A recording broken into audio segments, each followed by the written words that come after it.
And welcome to my channel. My name is Neil, and today I'm here to help you out with your hair, hopefully. Yeah, because it was definitely a process of trial and error for me. I used to have terrible hair. It used to be absolutely brittle and dry, and it wouldn't stay up, and I just hated it. I just hated it so much. And then I just started to work with some products, and I don't know, it just kind of worked somehow. So I'm going to tell you what I do, and a lot of people have been asking me this because I don't know, it's just something that stands out for me because, I mean, this is a lot of work, but at the same time, it is kind of fluffy and stuff. So you can get it fluffy too if you listen to me, hopefully. Because there are a lot of things that we do wrong, us guys. Because I think it's the last form of self-expression that we have left. A lot of, girls get to, like, play with makeup and they get to play with, like, crazy outfits. But for us, it's mostly our hair that we can work with. So life's too short to have boring hair. Listen to me, and I swear it will look better. Okay, well, now the introduction is over, we can get to the juicy part, the part where I'm going to tell you to probably look into your barber, because your barber is 80% of the work, if not more. And I'm not telling you to go out and find the most expensive barber, the most expensive haircut out there, because usually expensive doesn't mean good. I went to a barber 2 years ago, and I just stuck with them because it was a habit, and I really didn't think about it that much. But they used to thin out my hair whenever I went there, and they just cut it like just too short and didn't cut it in the right proportions and didn't listen to me mostly, and I just accepted it. I accepted that my hair was just not that good, and I thought, okay, you know what, this is just how it is, I have to deal with it. And then I moved to a different city, and I had to choose a different barber, and this time I actually looked at reviews. Not at the price tag, at reviews. I looked at basically different sources, I asked around, and I landed on a pretty cheap barber. Like, I pay 15 euros, 15, and my previous barber was 30 to 35 or something. So I actually saved money going to that barber, and it's so much better. It's like it's a different world. So the first advice I have for you, look into your barber, ask yourself the question, are you going there because it's good, or because it's a habit, or do you assume that this price tag equals this haircut, because that's just not how it works. Also, when you go to your barber, what do you tell to your barber? Do you just say, oh yeah, cut it off a bit? Do you say, yeah, I want it to look like this actor or whatever? Most of the time, you do need to be a little bit more specific. Whenever I go to my barber, I always stress that, okay, I'm gonna ruin my my haircut for a bit, if that's okay, but then I can show you that in the back it's very short, and in the front it's very long. And the reason why I do this is because this creates volume. If I just correct the damage that I just did. Oh god, you know what?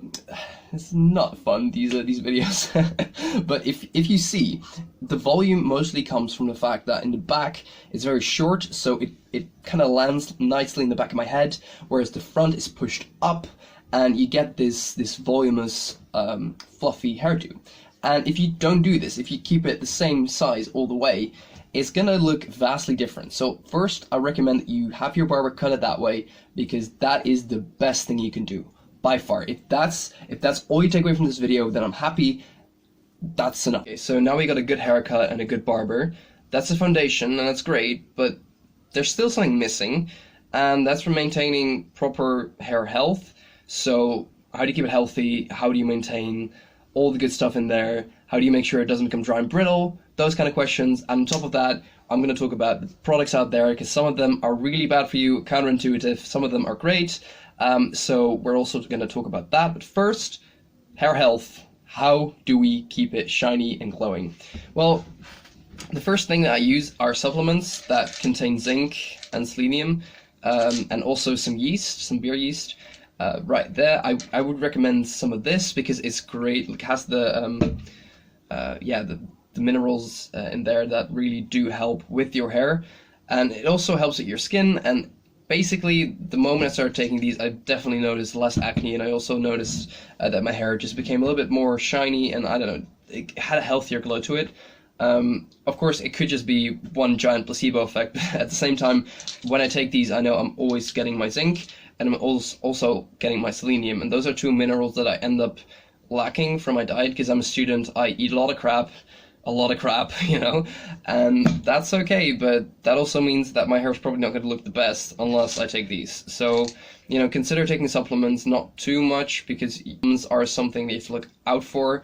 A lot of the time supplements are a bit fraudulent, whereas they don't contain what they advertise, or that they're just straight up unnecessary. In this case, beer yeast is great, and yeah, there's actually a lot of research behind it. So if you want, look it up, but it is definitely a good product. I'll leave some sources down below as well if you're interested to learn more about this, but it's definitely something that I recommend because it helps from the inside out. That's basically where you start. So of course, living a healthy lifestyle is going to contribute to healthy hair, but I'm pretty sure that's a given. So we're going to move on to another given, actually. That is that you're not supposed to be washing your hair every single day.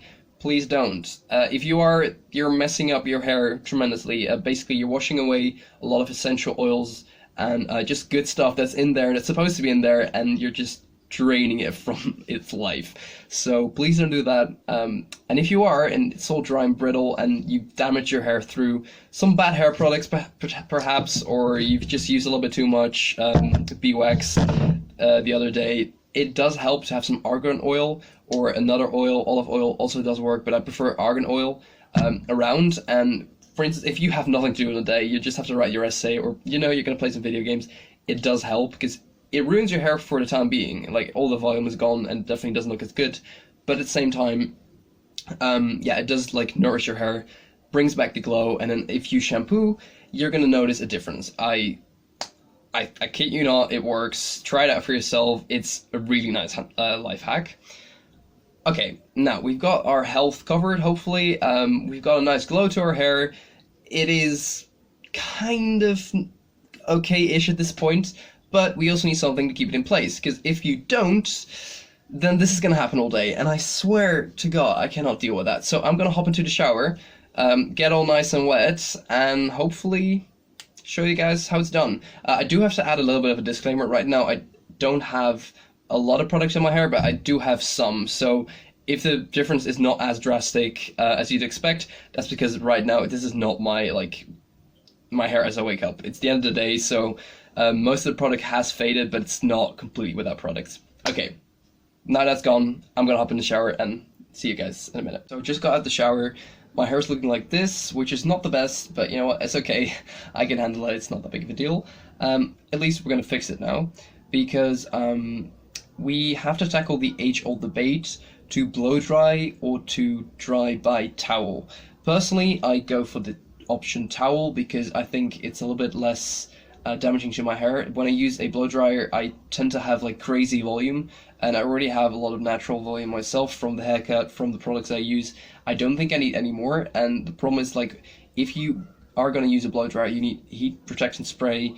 You need to like really be careful with what you're doing, because if you do that every single day, you can actually damage your hair quite extensively. And like a friend of mine, she blow dries her hair every single day, and like we often get into this debate whether or not she should do it. And for some people it does work, so I'm not definitely saying you shouldn't do it, but at the same time, I don't, and I think my hair looks better because of it. So yeah, take that. That's just my opinion, my take on it. It could be that yours is different, or that people view this differently, but that's just my approach. So I'm gonna dry it with a towel and be right back.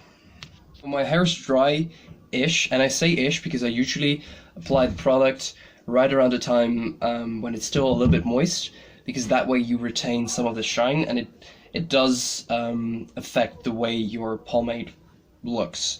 If you want a more matte effect, then I suggest you just dry it all the way, and you get something like a clay, put that in, and it's going to have like this good hold and a very matte look to it. But today I just want it to be shiny, so I take some of my amazing Rosol, and it's a water-based one, the blue one.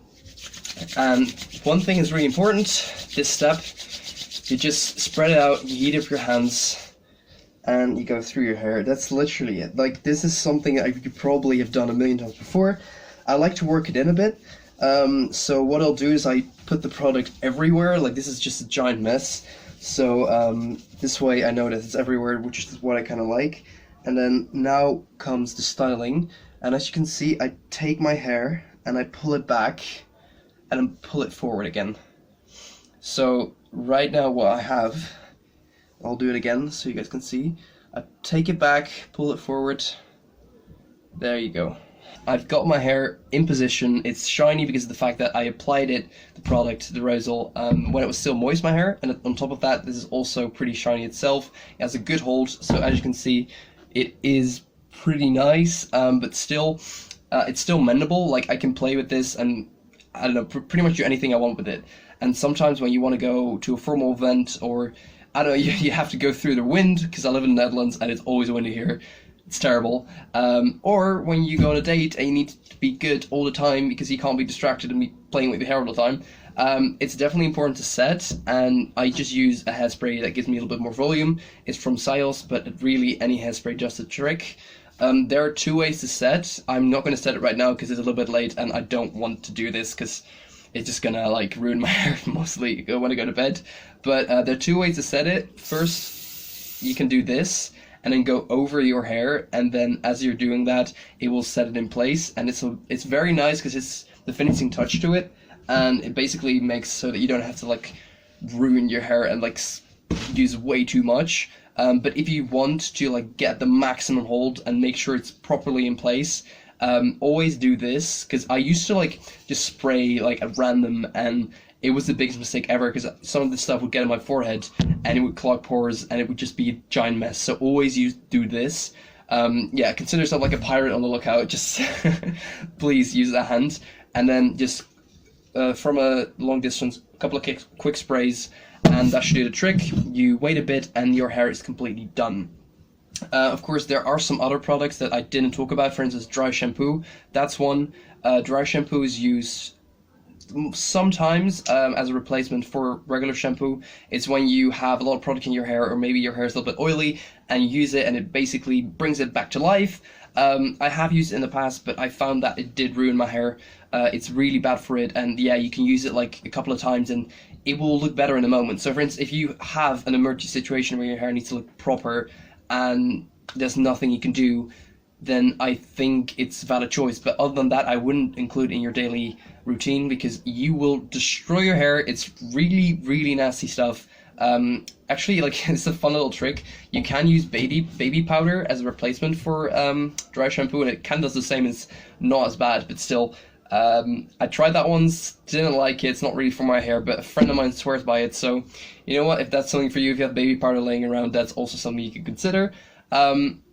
Yeah, I talked about pretty much all the products right now. You've got your hairspray as a finishing touch. You need to find a good pomade or clay that works for you. Try to pick one, look at the reviews, and yeah, I'll be reviewing some pomades on my channel so you guys can know which ones are good, which ones are really bad, because I've definitely used a lot of bad pomades and I regret buying them a lot. And we talked about care, how you should go about doing that, your barber, how he plays a very important role, and of course about how you nourish your hair and how to maintain good hair health. Okay, that was it for today. Thanks for watching. If you have any more questions, leave them in the comment section below. I'll review them later.